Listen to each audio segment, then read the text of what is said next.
What's up, guys and gals and anything in between? Yep. This is the Rehab Bromance. Pride Edition. Pride Edition, yes. Shout out to all the people with Pride, dude. Look. And we're missing our biggest Pride member, Jed. He's gone today.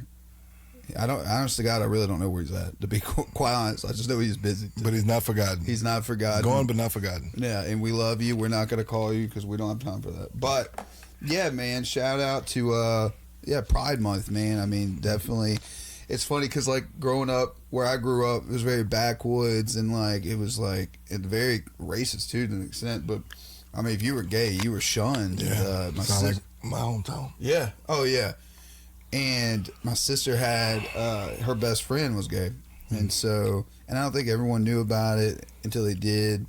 And so growing up around that, thank God, I was able to like see the other side of this, because if not, who knows where I would have been at for a long time until I'd worked the steps, maybe, you know, True. having to like work over that. And I'm very honored that I was able to like sponsor a guy that was gay. And well, I say that, I jokingly also say, just give the gift back. Now he's part of my life every week. So he's literally best friends with my fiance. So I'm like, God dang it, dude, but I love him. Shout out to James. But yeah, Pride Month, it's pretty cool, man. And it's so silly to see like the Facebook posts of like they like knocking it and like Jesus and all this. And I'm like, dude, half of them I'm like, weren't you doing heroin, bro? Right. Yeah. I mean, it's God, dog.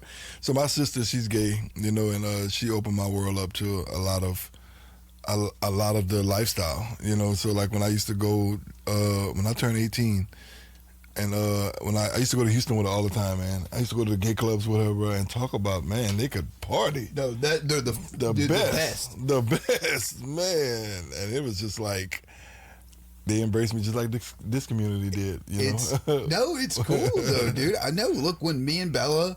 So, and I've been to gay bars before, dude, but like when me and Bella, before she had little man, she was pregnant, we went to the gay club or whatever. Mm-hmm. Shout out to Bolt, and we would go there. We have a good time, bro. We cut up. The music's great. The energy's high. The energy. Look, I mean, I know some of the energies ran off of cocaine, but cool, dude. I'm cool with it, man. I was sober as a bird, but I had a great time, man. And like, it's kind of like you were just saying. It's like its own fellowship, and it was very embracing. And dude, I'll take a compliment wherever the fuck I can get it. Yeah, so if someone says, "Hey, you look nice," I'm taking it. Dude. Facts. Give a shit. It's straight, gay, upside down. It doesn't matter to me, man. I'm morally flexible. So. And I honestly think that they need, you know, not the recognition in a sense, but like it's good that they have Pride Month. You know what I'm saying? It's good that people could be who they are. You know what I'm saying? Aside from what other religious people may believe, you know what I'm saying? I've seen like they always say, be your authentic self. You know what I'm saying? And if that's who that person's authentic self is, then who the hell am I to be like, oh no, you know, or this is wrong, you know, like what the hell, you know? So yeah, no, I agree. And then it's funny, a good friend of ours, Joey, posted a thing, said, Ross did, and tagged Joey or something, and it's like, when gay people get home, do they drop the axe? And I always bust James's balls about it. It's funny because it's like, is there an off switch? And no, it's just that people being people, man. They're being who they are, man. Shit, like, and it's so silly, like watching people get mad at that or upset at that, and that automatically. But thank God for us working the steps and having the steps as a tool. It's like we're able to recognize, whoa, what is that about me that flusters me? There you go. Why does that make me feel uncomfortable? There you go, man. Oh my God, you know, and like you said, shout out to the gay family. You know, I'm gonna say that, the gay family. They're my brothers and sisters and everything in between. You know, shit. Just love everybody. God is love. You know, that's the biggest thing for me. You know, everything else, scratch that. But that is just my perspective. You know? Yeah. Yeah, no. But then it's like you go back to the whole, if the world worked the way we wanted it, you know, and then it's like maybe there's something bigger for this whole silly disruption to me and you of like people being upset about this stuff. If the world worked the way I wanted it to be, it would be more fucked up. I know it would, wouldn't it? It really would, dude. No, it would. Because it would start off good, right? Yeah. I feel like it would start off wholesome. Yeah. And then it would lead to, you know, debauchery. Yeah. Straight up, brother. Straight up. I'm sorry. Like, because like I can see you leading at first like a good path. Yeah, but then you get a really good idea. And then my head gets bigger, my ego gets bigger. Yeah, you know my ideas get bigger. Yeah, and screwed in so many ways, bro. Like, oh no. Yeah, dude. Thank you, God. No, I know. Yeah, thank you, God. We don't have the power because it's. Have you ever thought about like if you were a superhero, what you would have been and what you would have done? I've definitely been a bank robber for sure. I know. You would have been a villain. Yes, no doubt. Any powers that I would have had, it would have been to rob a bank. Yeah, you know, and yeah. I've been If you could have had, okay, so let's go down that road. If you could have had a superpower, what would it have been? But only one. I know you can't have. I know, trust me, because I can go down the list. Well, I mean, I would have been Flash. You know, I would have been super speed and maybe phase through some things. So that's more than And then the counter to that is like instead of robbing a bank, you just become a freakish athlete, but you make it to where you don't go too fast. You go fast enough to beat everybody. Yeah, I get that. But then, you know, being fast like that, you can kind of slow down time. Yeah. You know what I'm saying? Then you got like moments of like all kind of shit. That's what I'm saying. I would have been Flash. Oh yeah, dude. Yeah. And talk about super speed. Yeah, if that had to be. But in addiction, you would have been a villain just because it would have never been enough. I'd have been jacking all the drug dealers. God damn it, Trayvon! Damn it! These superhuman motherfuckers. Man, then that's gonna be a hate group. Yep. Oh god, yeah. What about you? I always get. So there's two that I always think of: it's teleportation and flying. But the flying thing is only a clout thing. Mm-hmm. It's because like if you can fly, you're getting Bella Hadid. You're getting one of the Kardashians, no doubt. Yeah. You know what I mean? And that's where my head goes. And then teleportation, it's like I want to be home. I want to be at the beach. I want to be in the woods. And that's so cool, and I think about that, but then I want to go rob a bank. I want to go to the club. Yeah. I'm feeling dope sick. Then you just snap, to the... But if I were to say, like, genuine, I would probably say telekinetic powers. Ooh, mind control. No. Like, not like control people's minds, but be able to control objects. Okay. You see what I'm saying? I don't want to know what the... Yeah, that's what I'm thinking. I can barely hang up my own goddamn... I don't... No, dude. Okay, the last thing I want is to be an alcoholic reading others' minds. Yeah, you'd have been carried in. Yeah. I would have been dead. I would have been overdosed, man, if that was the case. If I could read people's mind. Oh, my God. Yeah. Yeah, dude. Because then I'd get resentful all the time. Yeah. And I'd have to use. Yeah, There's no way I could control... Yeah, no, that should be walking around like Magneto. Yeah, blocking that shit off, dude. Just I don't want to know. But I'd go telekinetic powers. Cool. Yeah, I think so. Like I think Jean Grey, and then that seems really cool. Yeah. Except without the whole Phoenix thing and killing people. Well, maybe not. You know, it's an addiction. All right, man. So how about those Knicks last night, man? Dude, so I didn't finish the game. I didn't finish it. I'm gonna be honest. Okay. We're watching it. And it was like 39 something, 60 something. Yeah, they were about 29 points. And San Antonio. And so I start playing Madden with my little brother-in-law. Mm-hmm. And then I get home and I'm like, dude, I need to check the score, dude, just to see. And the Knicks pulled it off, and I love it. I love it for the Knicks, dude. I cannot. What? No, I'm What, are you judging me because I didn't finish? No, okay. I didn't even watch the game. Okay, good. I was asleep. I fell asleep at like 7:30. Oh yeah, damn. You know, so you didn't even have the time for halftime. I didn't, but I woke up and I seen the highlights, and I seen like Sports Center and all that stuff. But like, it's kind of like I really don't care who wins. You know what I'm saying? No, me neither. Like but I kind of want the Knicks to win, but then again, I kind of want San Antonio to win. Really? So I'm really torn. You know, but I really do want the Knicks to win because San Antonio, they have a great team to where they could probably win in the next 5 years. The Knicks is like, it has to be now because this is like it's kind of like a 1983 Wolfpack of North Carolina, not North Carolina, was it South Carolina? You know, that's NC State is Wolfpack. NC State, thank you. Yeah. And it's one of those things. It's like it's a win now thing because it's a miracle kind of thing. Yeah, and that's why like I'm rooting for him because I could care less. Bro, did you see when they lost? How the city? No. Oh my God, No. Bro, when they lost that game a few days ago, bro, the city was on fire. I mean, like people hitting people over the head with. I saw the Spurs getting beat up, bro. Like over the head with a stop sign, like bro, like it was the Looney Tunes.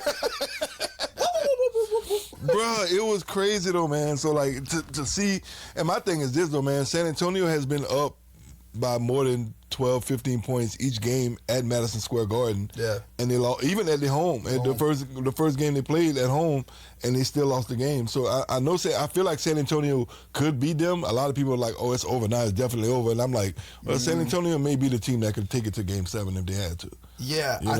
Well, like you said, I think they definitely have the team. It's not that what's not on their side is the hope. Yeah. Is that fire of like the fan like. So what and like people that are into sports will understand this is that like, man, when you got a fan base ready to fucking tear shit down, bro, you know, like, so you think about this too, like you get people to drive in, fly in from hours, take off work, miss family just to get to this thing of this opportunity is awesome, man. I mean, think about it when you go back to 2009 when the Saints won the Super Bowl, dude. Like, I'm not even a Saints man. I get emotional thinking about it. And what they did in that city, there was nobody going to beat them in that institution. That's right. There was nobody that was going to walk in there. And it had nothing to do with, because they were the Saints. No, it was because it was the timing. It was the time. And what had happened and the build up to that. And that's what I hope for the Knicks, man. I really do. I hope New York, tears the city down in a healthy way. It's not going to happen though. And they carry the Statue of Liberty through Times Square. Have you seen the fucking photos, dude? The whole goddamn statue. They just with a Knicks jersey on. It's so like if you notice when they go back to San Antonio, bro, the Knicks fans are still out in San Antonio. Yes. Like you talk about the fan base. Yeah. You know what I'm saying? Like those people are actually doing those things you just said to fly to San Antonio and go there. I love it. It is, bro. It's crazy, man. It's crazy. Well, I love it, and I wish the seats weren't so fucking expensive for the fans that legit. Like, I wish they had like some kind of thing. Maybe NBA, NFL, all the leagues could like put together something for like, because man, dude, like imagine growing up being a Knicks fan, not seeing. I mean, just New York bricks. Yeah. New York bricks. Like, all the time. Stephen A. Smith, Skip Bayless, all of them just talk so much shit, which understandably so. It ain't like they had much to show for it at times. And them win one, man. Shout out to both teams, man. But, yeah, I really hope the Knicks win. But, Spurs, I was a little fan of them when Tim Duncan back then. Yeah, I used to hate them. Really? I hated them. Really? I did. I like them now. I like them because they're young now. Yeah. I guess I like the organizations that get a great team through drafts. You know what I'm saying? And not just like trading superstars for superstars. Yeah. Because that's what OKC did. OKC, they might have Alex Caruso and some other people on the bench. San Antonio has Harrison Barnes, who's been there when they were nothing. Yeah. When he came from Dallas, and they got built him up. Yeah, and they got some veterans that's on the bench, but their star players, their core players are mainly through drafts. I think you know what that says though for me, leadership. Yeah, leadership. Absolutely. Because you don't leave when there's good leadership. Yeah, you stay. Funny enough, someone just quoted that earlier to me, and it stuck to my head. But it's leadership, I think. You know what I mean? And I remember when OKC, they had Russell, they had James, Harden, they had Kevin, and which was like such a crazy ass thing to think about, like those three all together at one time. But guess what though? Even during that time, they drafted all those boys. Yeah, they didn't, and then they got rid of them. Yeah, I know. Because it didn't work. It didn't work. But what they did now, is working. Yeah. Well, it's so hard these days to stay with one team though. You know what I mean? Like. Because if it's not for money, it's for the ring. Yeah. Or it's always one of the two. You know what I mean? Or like, sometimes you just have like certain players that just don't mesh well with teams. Period. It doesn't make a shit where you put them. And but to see New York coming together as a bunch of nobodies compared to, not that they're nobodies, but compared to what San Antonio's done. It's just in this moment, hey, let's go out and let's fucking win this. Yep. And I love the memes of like Bruce Wayne getting ready, watching the game, and he's just like, what the fuck? Like, imagine being Batman, and that's Gotham City, dude. I mean, basically, that's what it is. That's what it is. That's what it is. And it's so cool, and like seeing Spike Lee, because I always think of, when I think of the Knicks, I think of Spike Lee. Yeah. I think of Spike Lee and Reggie Miller in the 90s, when Reggie's yanking his balls at his wife and shit. And so it's cool to see this thing, come into like towards the end of it, man. Yeah, we'll see. We'll see how they do, man. I think San Antonio could probably win. They're going to win at home, but if the Knicks close it out in New York, there won't be no more. I hope New York. they do. I hope that's how it goes. Yeah. I hope that's how they finalize it, and they win. I'll be happy for Brunson. Because Dallas, Dallas is my team, and they got rid of Brunson when Luka came. Yeah. Which was a huge mistake, obviously now, because look at the type of player. Yeah, look at the type of player Brunson is. But I'll be happy for him and his dad, because his dad is the assistant coach on the Knicks. Oh. Yeah. So yeah, I'll be happy for them boys, man. Well, that's the thing about sports for me, is like the story before the game. Mm-hmm. That's what gravitates me. That's why I love sports so much, honestly. Like, the game is great and all at times, but it's the stories that lead up. It's always a story within it. Yeah. Always. And you feel for it. It's these fairy tales that are coming alive, because that's what it is, dude. You think about it, like, some of these cats, that's all they know. Yeah. That's all they grew up wishing to be, a NFL, an NBA, whatever, and win a championship. Yeah. And then to do it with some kind of like craziness. I mean, like, I remember when Brett Favre, I was growing up a huge Brett Favre fan, man. He was just a good old backwoods country boy slinging a fucking ball. Mm-hmm. And he had went to rehab. He got out. I don't think he was staying sober, but and then ended up winning the Super Bowl, 3-time MVP during those years, and then ended up his father died, and this is 2001-ish, I think it was early 2000s, and 2 days before, when he passed, and 2 days later they had the Raiders game, and this is like a playoff game. Like, this was like, you have to win to clinch the playoffs. And anyone knows the Raiders fans are one of the most just disturbing, disturbed, loud and proud, fuck you, welcome to the black hole. And I love that. Yeah. I do, because you need that. Yeah. I love it when we don't cheer for the other team, dude. I love when they're like, fuck you, dude. I do, man, because that's kind of like the rivalry of the whole, like, I love that. That's what it's about, yeah. But listen, dude, when Brett Favre walked out of that tunnel, they did a standing ovation, which probably never happened. They did a standing ovation, gave him all the love, and then he goes out and he throws 4 touchdowns, and I think he only had 4 incompletions for 399 yards, and he's just pointing up in the air at his daddy, and the players are looking at him. And I remember that the kicker telling the story, the kicker and the placeholder come out, and they're crying, they're looking at each other. Damn. They could feel the moment of how big this was, because, man, think about it. Your dad passes away, you go out, and you got one of the biggest games of the season, if not the biggest. Yeah. And you're like, how am I going to perform? And Dad's with you the whole time. And he goes out there and he fucking slings it. Yeah. 4 touchdowns, 399, and 4 incompletions. Bruh. You gotta talk. And then, then the next day, the pastor's giving the speech and talking about, hey, if you don't believe in the spiritual experiences, go watch this game. And like, my hairs are getting rose up because of it, man. And there's so many just cool stories, like, so then you can relate with. Yeah. Something like that, man. You're right. I didn't know that. Yeah. That's a story. Right oh, there, dude. Well, like, and even when, so I'm about to go to a segue with this, but before, like, with Barry Sanders, he's my all-time favorite running back. I think he's the greatest of all time, and I get people would argue that. I don't think it's Emmett. Walter would be the closest to me, but Barry. He's playing at Oklahoma State, and the guy in front of him is Thurman Thomas, who, if people know, is one of the greatest running backs to play in the NFL, was for the Bills. And so Thurman's the starter, and Oklahoma's coach at the time is Barry Switzer, who is one of the greatest college football coaches of all time, and won a Super Bowl after Jimmy Johnson left the Cowboys. The Cowboys, yep. And so anyways, Barry Switzer's doing a conference, and Barry Switzer, by the way, if anyone knows, Barry Switzer in the 80s was hot shit. The hottest shit in the country. And had the swag. The fur fucking coat. He was Joe Namath after Joe Namath, dude. And so he's like, I want y'all to know we cannot hurt Thurman Thomas. And Thurman's watching it, and he's like, oh, that's the nicest thing. And then he pauses, and he goes, because we don't want to play Barry Sanders. And look, dude, and so what people don't also know is Barry Sanders' dad was a very hard-nosed guy, very strict. Did not want him to go play at OSU because he was an Oklahoma diehard Sooner Boomer fan. So he would go to his games, but he'd still be repping his Oklahoma thing. But the thing I loved about Barry is, and you can look back at it, man, not one time did he celebrate getting a touchdown.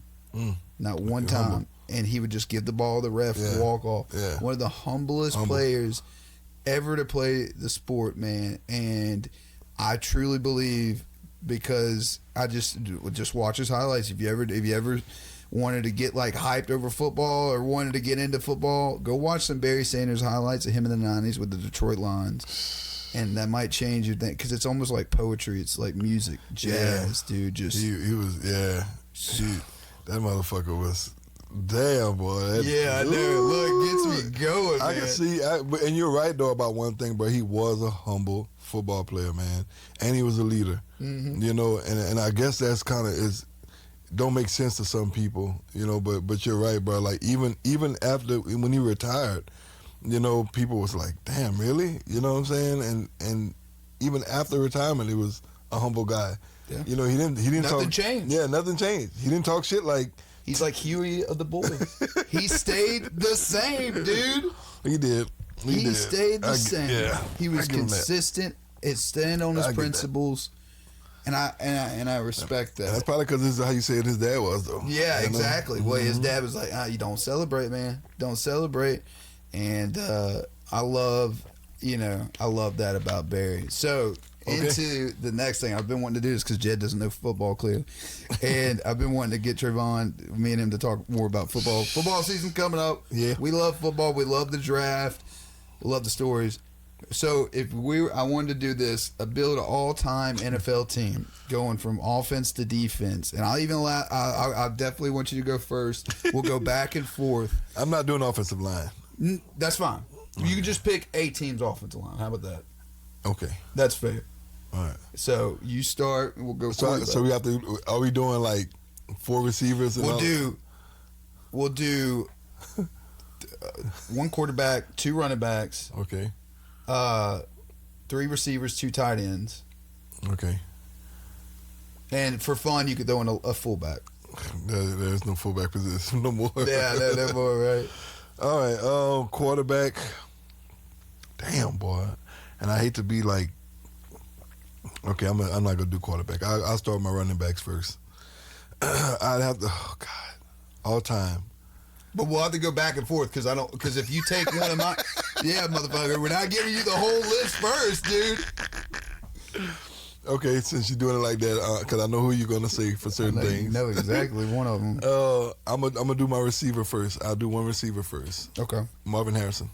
Okay. Solid, consistent, one of the greatest hands and route runners, and a student of the game. So. All right, I'll go. I gotta go with my quarterback first. I gotta go Tom Brady. Okay. I gotta go. I can't not go. Running back would be Walter Payton. Thank you. One of them. All right, I'll go down the line. I'll go running back. I'll go LaDainian Tomlinson. Ooh. Okay. I love. Ooh. All right, I'll go with another receiver. I'd have to go with Jerry. Solid. I'll go Barry Sanders. Okay. That'll be my second running back. I'll go AP, Adrian Peterson. I know. Look, I know. And look, because like for me, you could have switched out LT with him. Yeah. And it would have been, I'd been fine with it. Yeah. Oh, God, dude. I love it. Oh, I love AP.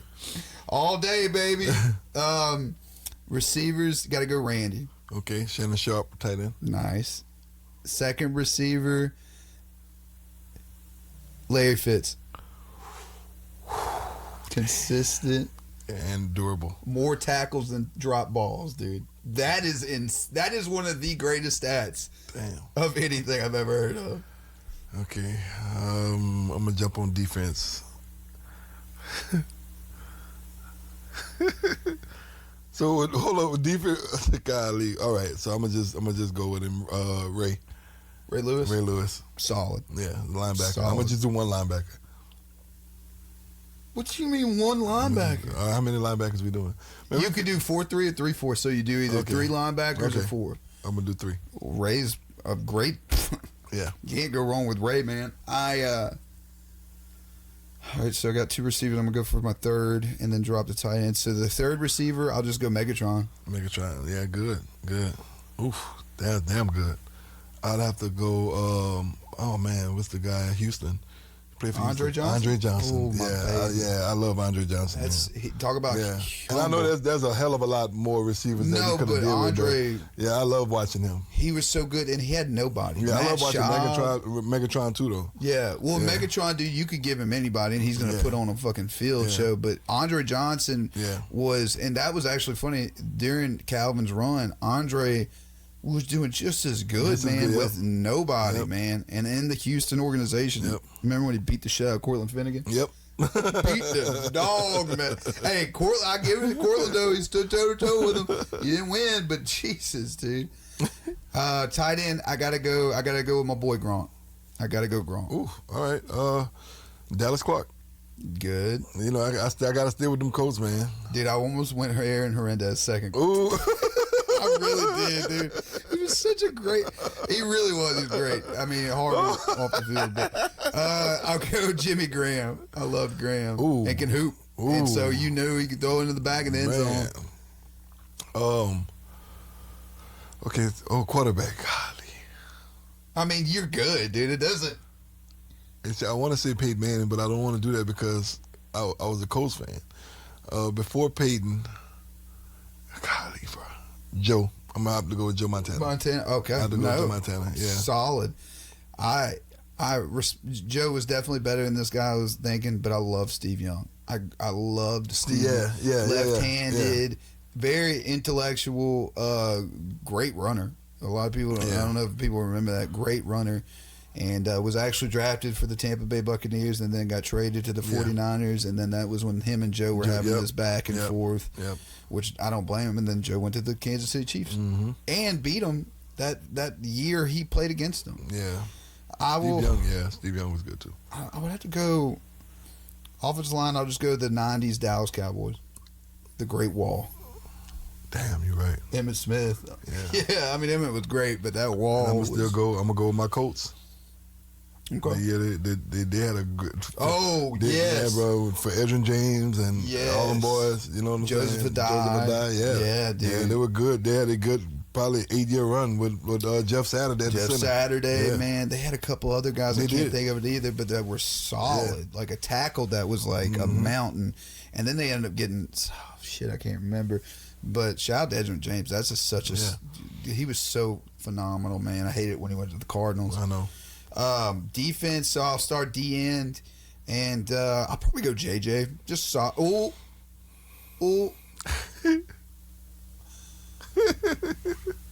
Reggie White, Minister of Defense. Dwight Freeney. Yes. See what I'm saying, bro? Look how I'm sticking with him, man. No, I know, but Dwight was, dude. He had the circle. What was it called? The spin. Yeah, he had that spin. Yeah, it was. I forgot what they called it, but yeah, he was quick on it. Dude, there's so many defensive ends I love. How many DNs we doing? 2. Okay. It's funny. I wanted to do it as a joke. Go Nick Bosa. Bro, why? Why, man? I'm trying to think who. It's just so easy for me to say JJ. I gotta go JJ, man. He was just so fucking. Oh man. Linebacker. I'm gonna go back to linebacker. R.I.P. Junior Seau. Oh yes. Okay, I got my 2 defensive ends. I'm gonna go 2 D tackles. Aaron Donald 1. I gotta go Aaron Donald. That's nice. I got to. I gotta go with another linebacker. You said 3, right? So I give you 2. You got 1 more. Lawrence Taylor. Oh, yeah. Fuck Lawrence you, Taylor. dude. Yeah. Oh, I love LT, dude. Yeah. He would forget that there was games going on, and he'd be driving by the stadium and be like, "Oh shit!" So out his box. But ain't nobody was better than him at that position, man. Well, yeah, I'll name the second coming of Lawrence Taylor in a minute. I'll just go ahead and name him Derek Thomas. Okay. Love Derek Thomas. He'd be my outside. The preacher for me as a DN, Reggie White. Oh, I picked Reggie. You did? Mm-hmm. Fuck. That's why I stopped when I said JJ, and I said, no, And then you went back. I ended up getting JJ. Oh, God. Oh, what's the guy? Oh, you did Aaron Donald? Yeah. God dang. Yeah. Oh, yeah. I still got one. TJ. TJ, Yeah. solid. Yeah. Solid. TJ. And that's just coming to my mind. I know, No. like I said, bro, it's, yeah. No, well, I wanted to kind of just get us in the loop and not have it scheduled, like, you know what I Yeah. mean, to see where to go. I think my final D tackle would probably be Warren Sapp. What, Sapp? I forgot about Sapp. love I'll be honest Sapp, with you. I dude. forgot about Sapp. Busy body, big body. All right. Ed Reed. Fuck. That shit fucking. Well, I gotta go get this guy out of the way, then Dion.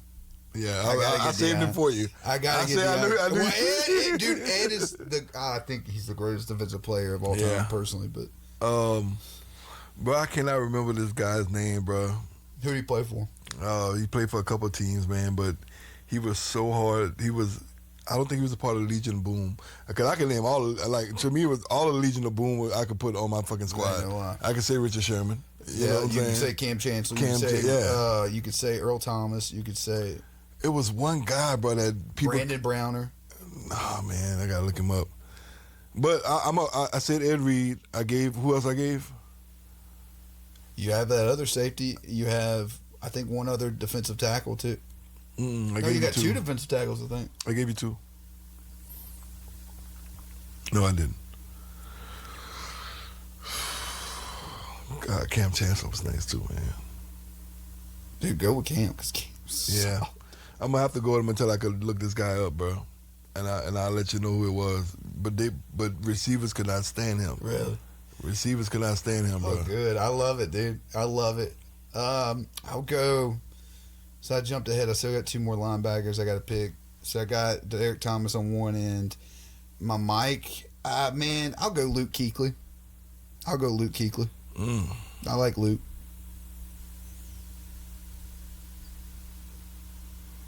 Yeah, I'm surprised you didn't say Ronnie Lott.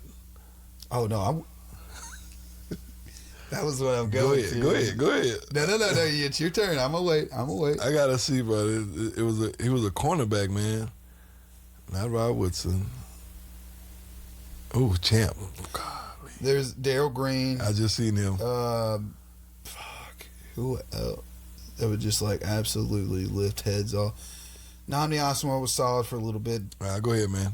Okay, I'm gonna go Darrell Reeves from other corner. That's probably who I was thinking about. I'll give it to you. No, I'll give it to you. Because you went to the Jets, huh? Yeah. Yeah, that's who I was talking about. Yeah. That's who I was talking about. Darrell Reeves would shut down I could anybody. not think of his name, bro. Darrell Reeves. That's His him. prime wasn't forever, but when this Man, motherfucker who he was played on, before the Jets? no, it was the Jets. Then he went to New England. He was Okay. drafted by the Jets. That's was who the it was. only thing That's they who it was. had. Darrell Really. Reeves. That's who it was. Because that was when Sanchez was quarterback That's and who it was, Ryan bro. was over there. The motherfuckers did not like No. fucking with him, man. He shut down everybody. That I think it was the 2009 season. Man. And he shut down everybody and their mama, dude. Oh God, yeah, no. God. Darrell Reeves Yeah. was just unstoppable. But then I think Stephon Gilmore too. That's He was another nice, solid one. yeah. Okay. Okay. Who else we missing? So I'm missing my one outside. And I think I'm missing one more tight end too. I just named Dallas Clark. Yeah. Oh no, I did. No, you Shannon named Sharp. Dallas Clark because your first was Shannon. Shannon Sharp, yeah. But I forgot a lot of these names I'm looking at. I know. There's a lot of good picks. Charles Woodson. Oh yeah, Champ Bailey. Champ Bailey, yeah. Fucking Bob Sanders. Oh, Bob, why, dude. number 20. Why can I not? Dude. God, Lord. Bob was Little a shortstop. Sean when he had his time, Yeah, dude. yeah. Yeah, that was a good. Yeah, I like that, Reef. That was kind of make you think a little bit. Yeah, I'm thinking. I'll fit with the outside linebacker. The last one. Fuck, man. Because a lot of those players kind of rotated positions. Yeah. Oh yeah. You Well, know. you think of Clay Matthews? He went from outside to Mike. Yeah. I mean, Clay Matthews, yeah, he was good. Damn, bro. Yeah, There's just so much you could do with that. That was kind of a. I know it's a lot. That's a lot. I remember at Dalius Thomas too. He went from the Ravens to the Patriots. Yep. Yeah, I'll go T-Sizzle, dude. Okay. T-Suggs, man, outside, dude. I love Suggs. And then if I were to finish my safeties, it'd be Ronnie Lott and strong safety, dude. You could put Troy Polamalu. Ooh. Yeah. Because that's like the counter to Ed to me. Jesus Christ. Because I think going back, so Ed Reed, I really do think he's the best defensive player, if not one of the ever. And I think Ed Reed was special to the coverage and all that it came with. And he could also lay someone's fucking head out. But Troy Polamalu had 3 seasons in a row where he was the greatest player on the field, and he would jump over people. Man, he did everything. He was a dog for sure. Bro. Imagine him and fucking Ray Lewis on the team. Oh, it would be the game would have the game wouldn't have been what it is. Yeah, and then you think, and they played. Then that's when football was football. Yeah, well, you know what I'm saying. Remember Joey Porter? Then you had fucking James Harrison, man. Debo, oh yeah, bro. I was looking. Something popped up on my feed where they were showing how people used to get hit during those times. You know what I'm saying? And it was like, boy, that should have make you cringe. Well, shit, dude, that was right. Like, dude, AB when he got hit, but Vontaze Burfict, which talk about ETC immediately. Oh yeah, his brain chemistry straight up changed, man. Dude, and that's sad too, dude. Like, cause man, he went and I see interviews before like Stardom and CTE hit. He was so fucking humble. Yeah, and it's really sad, man, cause like. I'll watch him and he's not there no more, man. Yeah. Like as a human fucking being, he's not there. Is he outright batshit crazy right now? Yeah, but I think there's a huge reason behind that. Yeah. I don't think that's him as a person, and it's sad, man. I was watching a video the other day. He was on something, man, and he's struggling, dude. And I really hope he finds his place, man, because like very entertaining guy, very very intelligent. He could have been the next Jerry Rice. He really could have been. He had a stretch where he was just phenomenal, man. He was unstoppable, and I really hope he finds peace in that, man, or something happens. Bro, it's so many. I think in football for sure, in all sports, I watch baseball, but not like I watch football and basketball. But like, it's so many underrated players, you know, or players like you say with Andre Johnson. He had Matt Schwab, so people knew who he was. But man, put him with a good quarterback in his prime, bro. Like he could have been the next Jerry Rice easily. He was so great. You see people like. People know who Allen Iverson is, but Allen Iverson never won a ring. There's so many great players out there that never won a championship. Never had the opportunity. Yeah. Well, Larry Fitz. Yeah. Larry Fitz had no quarterbacks hardly ever. Right, hardly. And he was, dude, that playoff run where they went to the Super Bowl against the Steelers was insane, dude. Steve Smith. Loved Steve. Oh, yeah. Steve never really had a great quarterback. He had Flacco, which was solid. He had Jake Delhomme, he was okay. He had moments. Yeah. Steve Smith was phenomenal, and Steve Smith was like, "I'll punch you in the fucking mouth." For real. And he's a 5'9" receiver. Yeah, man. But like, dude, he was so. That was he was actually my favorite player to watch a lot when I was younger. And you know, I had a favorite player I watched a lot that people don't really know about. For the Redskins, running back Stephen Davis. Big fucking horse. Really? You know what I'm saying? He was a horse, bro, back maybe early 2000s, bro. Really? You know what I'm saying? I used to play Madden, and man, I used to run over. Oh, yes. Yeah. Because he played for Carolina. Yeah. Yes, I do remember Stephen Davis. Yeah. Holy shit, thank you for that. Yeah. I completely fucking forgot Stephen about Davis, bro. I used to love watching him play, man. Well, and then Fred Taylor. Fred Taylor, another one, Fred Taylor was a nobody, and he was consistent, never went to a Pro Bowl. Never went to a Pro Bowl, and this guy was putting up numbers every year. Yeah. And then Maurice Jones-Drew came in, loved MJD. Yeah, dude. MJD, And he got blew up by Ray one time. I'll never forget. I can see it in my head right now, dude. And then another cool thing, and it's still on the topic of football, but I look at the running backs that came out of San Diego. So you had LT, Michael Turner, and Darren Sproles all in the same backfield at one time. Yeah. Oh, I remember that. Yeah. Yes, dude. Yeah.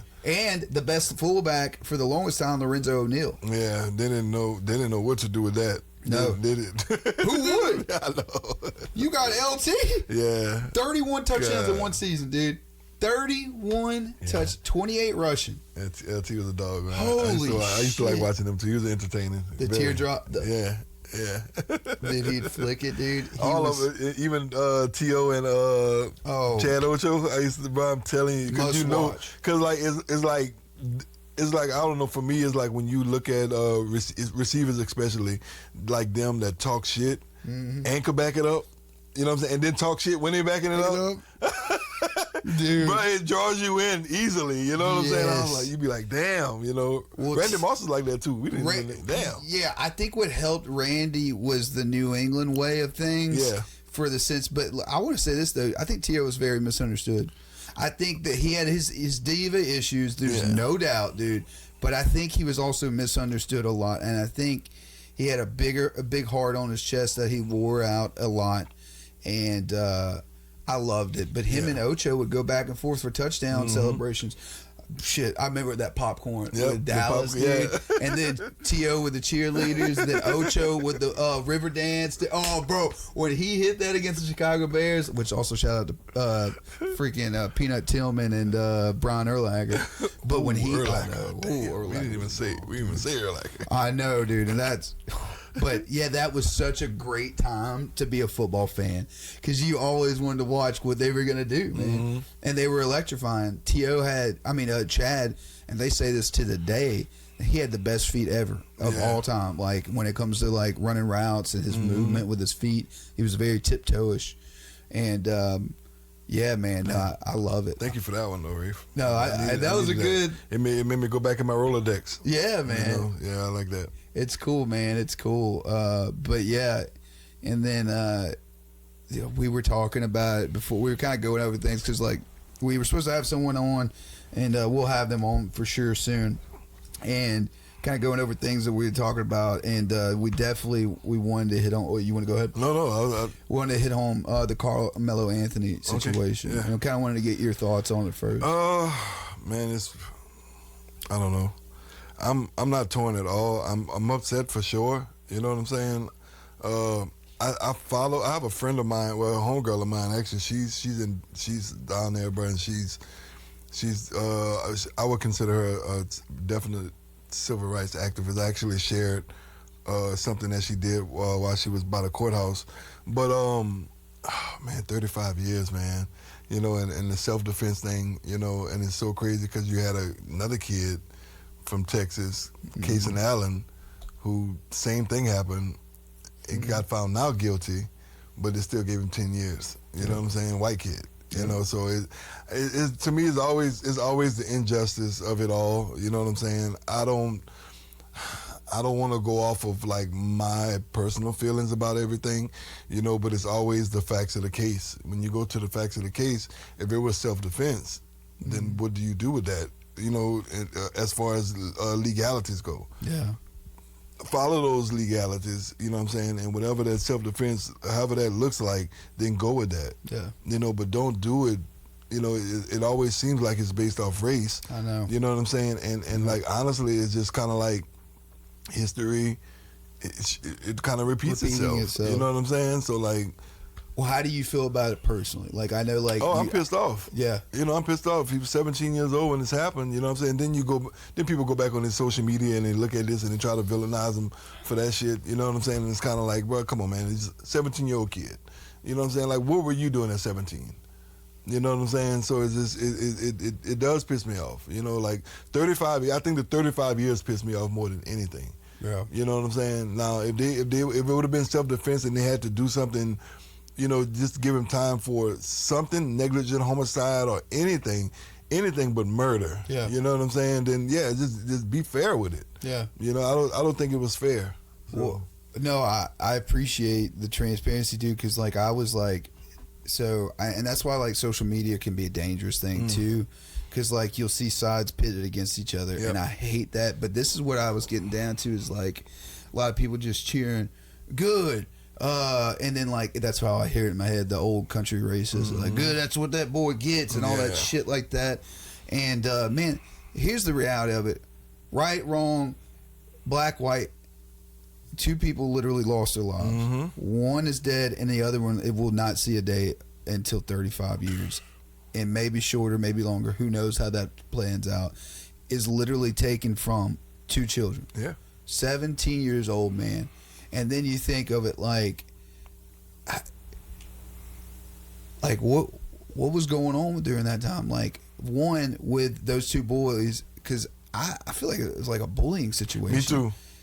And what the fuck was he supposed to do? Like he's 17. He doesn't know how to fucking fully process what the hell to do.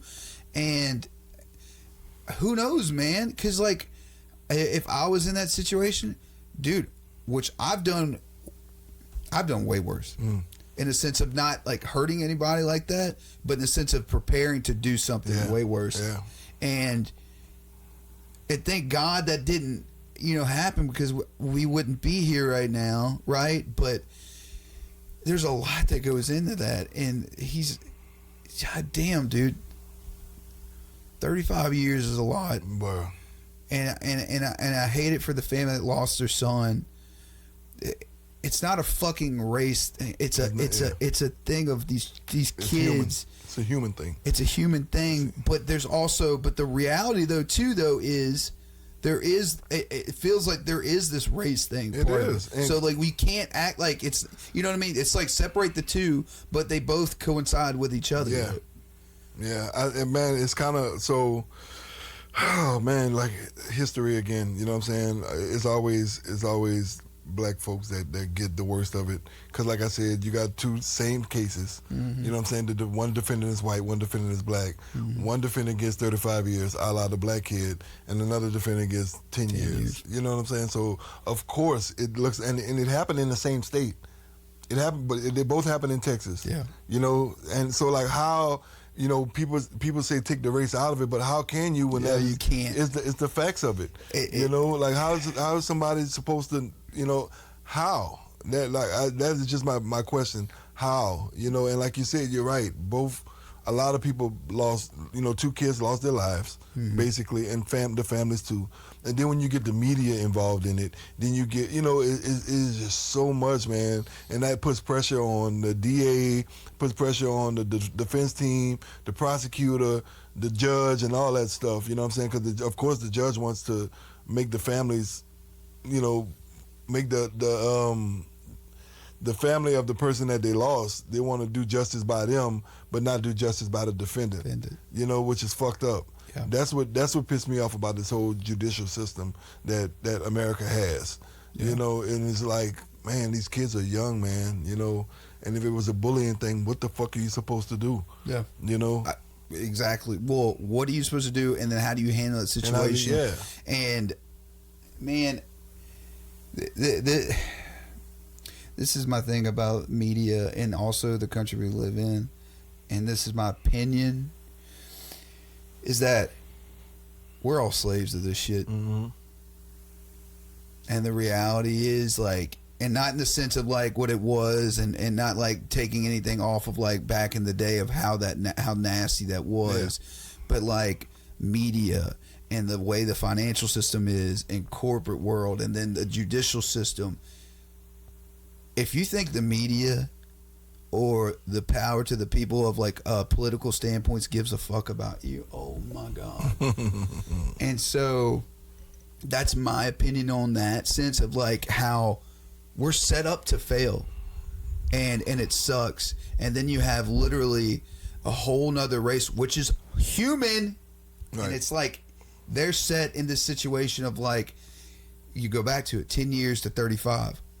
Like, please explain how that makes sense. Because he's white. Yeah, that's it. That's the only difference. So, like, fuck. Like, tell me other than that, if you can prove to me and make it truly make sense, then we'll go from there. But until then, that's exactly what you're going to get is this result right here. And it's so, for me, I guess it's so personal because, like, I think about I have a biracial kid, and like, I tried to have a conversation with him the other day. He's 10, so he doesn't really, I have to have more conversations with him with the way the world is, but he doesn't get it. You know what I'm saying? Like, yes, his mom is white, dad's black, you got a white side of the family, you got a black side of the family, but the world is not going to look at you the world is going to look at you as black. Mm-hmm. So you have to move a different way. You have to, you have to act a certain way. Yep. You know what I'm saying? Especially around law enforcement and all that. So I'm trying to have these conversations with him early, and he was just like, Dad, but I just don't get it. Like why is it like that? The innocence of a child. And it's hard for me to explain that part. Like I'm explaining it to you right now. Yeah. So like, and I'm like, well, Jackson, when you get a little older, Dad is gonna continue to have these conversations with you, but you'll see it, because I know he's gonna see it sooner or later. Yeah. So hopefully later rather than sooner, yeah. so I can have more conversations with him. Prepare that. But yeah, but it's just tough. That's why it's so personal for me, because I hate the way it is. You know what I'm saying? Like, it shouldn't be a black and white thing. Like we did this shit with the whole police brutality with the George Floyd and all the other ones after Floyd. You know what I'm saying? And it's so crazy to where, like, of course you have these people, like, we both grew up in racist towns. You know what I'm saying? Some of those people get badges and then use those badges as protection for themselves. And the most that they get is administrative leave, or might get fired, but yet you killed somebody. Yeah. So if I could get away with murder by just being fired, then I'm gonna do it. I'm gonna do some shit. I'm gonna do some shit. Oh yeah. No, if you give me the power, if people and their power don't get checked, it can be, and that's for anybody. Yeah. And it's like, so there's a story. So I said I grew up very backwoods racist town, and I was good friends with this guy. He played running back with us in high school, and so we went to this cookout out in the woods, and not thinking anything of it, because I was naive, looking back in my part, but also like, oh yeah, we're just going to want to, like, these people I grew up with's house and go eat, and this guy just kept saying this shit, and it's his house. He kept saying shit, and eventually I was just like, fuck him, I'm with you. Yeah. And I'm proud of that. Since, like, I'm not like, oh, look at me, but I was proud I was young enough to, like, realize what was going on and able to, like, because you knew it was wrong. Yeah. You knew it was wrong. And I remember from that day on, I was like, I don't want to be around this motherfucker. Yeah. Because it was just like, it was so shit. And I think what had happened, I remember, to not justify his means, because it's not, but I remember, like, I think his son got beat up by a bunch of black people supposedly one time. And so I think he held on to that shit. Yeah. And the reality is, dude, is like, this is not like that. And I remember even, like, when I'd, like, go do, illegal shit or not illegal shit, and, like, me and a couple friends, and, like, I would hang out with black people all the time, man. And, like, they'd be like, dude, do not act this way around a cop, bro. Yeah. Like, it ain't about you. Yeah. And I, not understanding it really at the time, man, and, like, looking back at it, it's sad that the reality is that's how the world is. Yep. It's not this, like, what do they call it? Black, what's the word? Like, black fatigue or whatever the fuck, or it's something like that. Okay. They have, like, some term out there. I don't know what it is. And, I can't think of the name of it, but anyways, it's real, man. Yeah. This is real life. Yeah. And it's also being televised. Right. So it is being televised, and eventually, and this goes for just not even black people, just as a country, as people. Yeah. Eventually, shit's gonna pop off, and I hope and pray that it gets better before that happens and we come to a solution, but I don't think it will. Yeah. I think it'll have to be, I think there has to be chaos in order to have peace. I get that. I just hate that my kids got to grow up to see that shit too and live it. Yeah. Maybe live it. Hopefully they don't. Well, they're going to live it regardless, because we're living it. Yeah. And it's like, and I do pray for the family that lost their son, and for the family, that has their son that's going to jail. And hopefully the appeal that they filed, because they filed an appeal, to try to get the sentence reduced or something, which they should, because he's 19 now. This happened when he was 17, and it's kind of like, bro, if he got to do most of that time, he's going to be damn near 40 when he gets out of jail. Yeah. You know what I'm saying? And, like, what kind of, like, his whole life is gone, and granted, the other kid's life is gone too. completely. So I get both sides of it, but I just wish the system was equal. Yeah. That's the frustration for me. It's like, hey, look, then meet in the middle. Get the white guy that got 10, put him to 25, get him to 25, right. or 20, whatever. Yeah. But make it equal. Make it make sense. If it's make it make sense, and if not, make it equal. Yeah. So it doesn't have to make sense. It just be equal, and we can just move. Like, we can actually go about this. And it sucks, man. It sucks because there's 2 lives going, literally. Because you get out at 40 or whatever.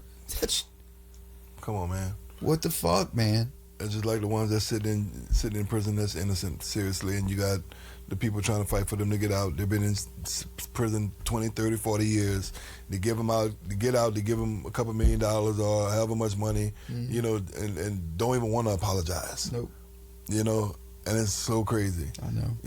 And it's hard to get the cops or the system to apologize to the people that they're wrong. Well, because then they got to change the infrastructure, and then if that change happens, then there's so many other things. Man. They don't want it. Yeah. It sucks, but this is a conversation we have to talk about regardless. It's something that's like, if we don't talk about it, then what? We just brush it under the rug. And we're not, and trust me when I say we're not blind to it, these conversations we have a lot, as far as shit that's happening in the world that's unfair. Yeah. So, and we both feel the same way about it. And he's white and I'm black. You know what I'm saying? So it's like, I wish it were that simple. You know what I mean? Like, I wish it were that simple. Yeah, man. Anything else on the board? Yeah. So I was telling Rafe before we came on, we got 2 things actually. Oh, nice. Kit Harington played Jon Snow on Game of Thrones. Recently, I didn't know this was back in 2019. This happened too. No shit. When they premiered the last season, the final season of Game of Thrones, he went to rehab for 6 weeks. And then he found out he had ADHD and he was a hard down alcoholic. And it was like he felt like the pressure of the success of the show, Oof. Got to him, and he had to go. And I thought it was he had to have had a real problem for him to go when it started to premiere the final season. Probably couldn't breathe. Right. Oh. Right. Yeah, I would think about it like, not being able to breathe, dude. Like, literally having to pick that bottle up. Like when and think about I wasn't the primary alcoholic, but I know what it looks like is at 3 a.m. wake ups where I have to chug a good fucking bit just to even go back to sleep. Or if not, and go about my day. Yeah. And then having the whole, because look, Jon motherfucking Snow, he was that dude. Like, I'm not even a Game of Thrones guy, but I know who Jon Snow is, dude. He was that Targaryen. That was fucking his aunt. Like, dude was the king of the dragons because he was slaying the queen, dude. You know what I mean? Literally, both sexually and physically. Oh, God. But, yeah, dude, it's so cool when people, like, celebrities get in recovery. Yeah. Because hopefully it attracts more. Because then you go into the whole, okay, how much do they become too much into, I'm not going to talk about it. And I hope they talk about it more. Because they don't want to promote it, but I want people to be attracted to it more. It's just kind of like the younger generation's getting sober now. True. Like, it's like, dude, talk about that. Like, Jesus, like, you don't have to wait till my age, your age, Jed's age. You don't have to wait that long. Yeah, and what was cool about it, I think it was Variety. He sat down with Peter Dinklage. Oh yeah, shout out to my brother from another brother, Peter. He sat down with Peter Dinklage and talked about all this, man. And I was telling you, he plays on this show called Industry, man. It's a show. It's like it's a show in the UK, and it's about the whole corporate world thing. And he has his money. And bro, all he does on the show is drugs. He's like an addict on the show. So and it's crazy like how you could get back in that character, you know what I'm saying, and do that shit because you know exactly what they act like. Yes. For one, so it's easier for you to do that. You be like, I see him. I see him. And I thought when he played that, I was like, man, that looks so much like Jon Snow, and it was him. You know what I'm saying? So check it out if y'all can, man. Definitely. It's called Industry, man. It comes on HBO. And he went there for 6 weeks, and he ended up marrying The redhead. The red, Egret. Egret. I don't know the character's name, but she was his love interest at one point in the show. On the show, yeah. Nah, and dude. He killed her. Yeah. I love it. Look, I love that. Yeah. He found his way, dude. Yeah. And that's like, yeah, man. Like we go from such a depressing topic to that. Like, inspiration. It's all about like, I don't know, man. I think we talk about it a lot. It's perception, man. Mm-hmm. It's like. You got to have the good with the bad. You can't have one side of this world, man. You have to take it with both sides of the coin. Facts. Because I don't know, maybe I wouldn't have smiled just now just as hard because we were talking about something, something that's going on in this world that's so depressing and sad, to then find out someone's actually making it into life. And you're like, oh, well, he was a celebrity. Dude, he's a fucking human. Man. I probably wanted to blow his fucking brains out. I was about to say that, bro. Like, look at so many celebrities that did that. Robin Williams, dude. Yeah, and Joker. Heath Ledger. Heath Ledger, yeah, man. A lot of them. Many, yeah. And athletes, yeah. Like they couldn't, wrestlers for sure. I see that. So yeah, I mean, it doesn't matter, bro. Like this disease, it has no picks. Nope. Don't care what kind of socioeconomical status you're on or anything. Race, black, white, none of that shit. Baptist, Catholic, none of that. No, atheist, none of that. They don't. It doesn't care, man. So when people actually do join the other side or see the other side, it's always, it'll make you smile. Yeah. Because you got the means to do whatever you want. Yeah. You know what I'm saying? But trust me, if I was in my addiction, if I would have had those means, I would have been dead. No, you would have. I would have overdosed a long time ago. That's the good news about being not the good news, but the more of the upside of being alcoholic is that it's a shittier death, but you live longer. Yeah. Even so, find the perception of that of your own. But yeah, man, it's definitely interesting. Okay. Before we leave, Masters of the Universe. Oh, dude, I want to go in and start by saying, good. I shit talked the trailer. I was like, I looked at y'all and I was like, I don't want to see that shit. I think we all did that though. Yeah, I think we all did because I didn't want to see it either. No. I didn't. I was like, well, I'm gonna wait for this shit to come out on fucking on streaming or something. I'm so glad. I was so wrong. We were wrong. Yeah. We were so wrong, and I'm so glad that we were bored enough to go to another. Yeah. That's what it was. I'm happy. Yeah, you're right. I'm happy we did too, man. I told him after we saw it, I would actually pay my money to go see it again. Yes, dude. It was that good for me. No, dude. So the soundtrack phenomenal. Yeah. The score was great. The acting was great. The hero, the main actor, did phenomenal, man. He was weird, quirky, but then at the end, you believed in him. Like you believed him as a hero, and it was really cool. Idris Elba, I'm a sucker for Idris, so it doesn't matter. You can put him anywhere, and I'm gonna love it. Jared. Oh my God, dude. Jared, bro. Yeah, dude. Jared played Skeletor. Yeah. Even though you didn't see his face. No. But I think you asked who he was because of how great it was. And like for me, it was the writing of it all was hilarious. It was hilarious, bro. Like I love that. They had the comical moments, as far as it wasn't like a serious. It was serious, but it didn't take itself too serious, and it took advantage of the corniness. Of what He-Man is. God. They took advantage of that. They were like, "All right, we know that He-Man's corny. We know that he looks ridiculous at times. We know that the names are weird. Let's make fun of that, but at the same token, make it make sense and impactful." Oh, they did, and they made it impactful because, and if you watch it, I mean, this is clearly a spoiler alert. You watch it, he grew up there as a kid and then got shot out of that universe. Yeah. And so that was his childhood. Yeah. And it's really cool that was what his key takeaway was basically getting back to that childhood. And using that as his leadership. Yep. It's like, no, you were Ram Man. Yeah. You were Fista. Like, that was you were my fucking Superman and Iron Man and it was so cool, man. Yeah. What was his name again? Mechaneck.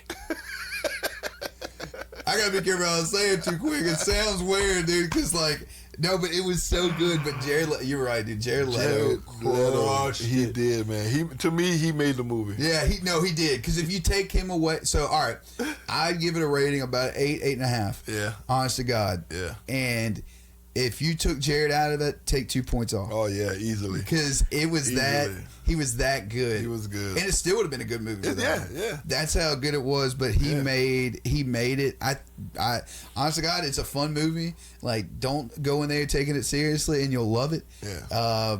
Hell, if anything, go in like we did. We had low ass expectations. Really low. And I was even saying like, man, 2.5 hours. I know. I was like, fuck. Yeah, and they did it right. They did it right. It was slow maybe twice, but other than that, man, it needed to be to kind of bring it down a minute. But they did it great. It was a great origin story to He-Man. Yeah. And so if you just like a good fucking movie and want to go get away for a couple hours, go check it out. Check it out, man. I think other than that, man, I think. Make a little announcement, but other than that, I think you good on that? We good. On your we end? good, brother. So in our community, man, we like to help the people in our community, and not just recovery related, as in drugs and alcohol. And me and Trayvon and a bunch of other people know this lady right now, Christina Ivanov. I think that's how you pronounce her last name. Very sweet soul. I don't know her tremendously, but I know her enough to say I know she has a good heart and a good soul. And anyway, she's battling cancer right now, and there's struggles going on. And she has two beautiful little kids, and so she's going through this. And she has a GoFundMe and also an Amazon wish list of things that would help her out in this time of need.